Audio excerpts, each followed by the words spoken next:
هلا بالخميس هلا بالخمس تيرا تيرا تيرا تيرا هلا بالخمس هلا بالخمس هلا بالخميس ايوه معنا اتصالات اتصال نعم.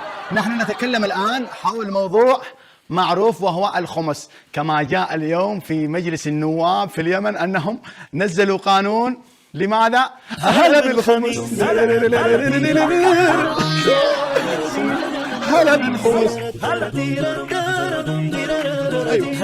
هلا بالخمس هلا بالخمس هلا اتصال. نعم. السلام عليكم. وعليكم السلام ورحمة الله وبركاته. المعذرة منك يا فتى الإسلام.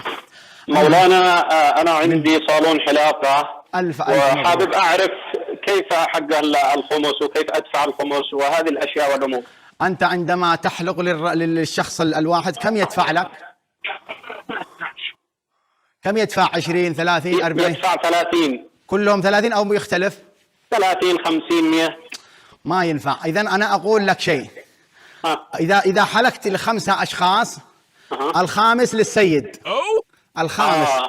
الخامس يعتبر الخمس. نعم.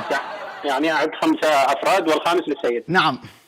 شكرا. يلا هلا بالخمس. معنا نستقبل اتصالاتكم في برنامج هلا بالخمس.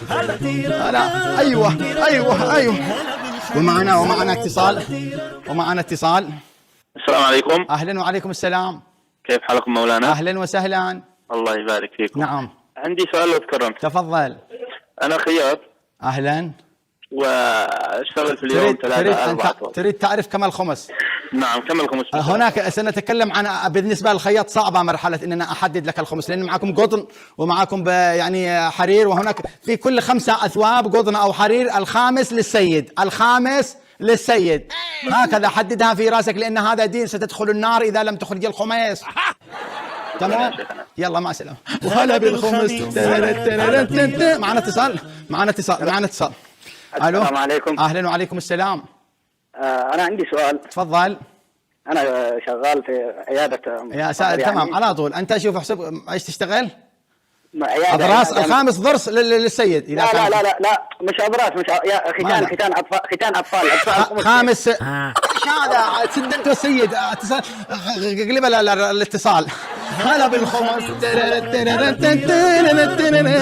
هلا بالخمس.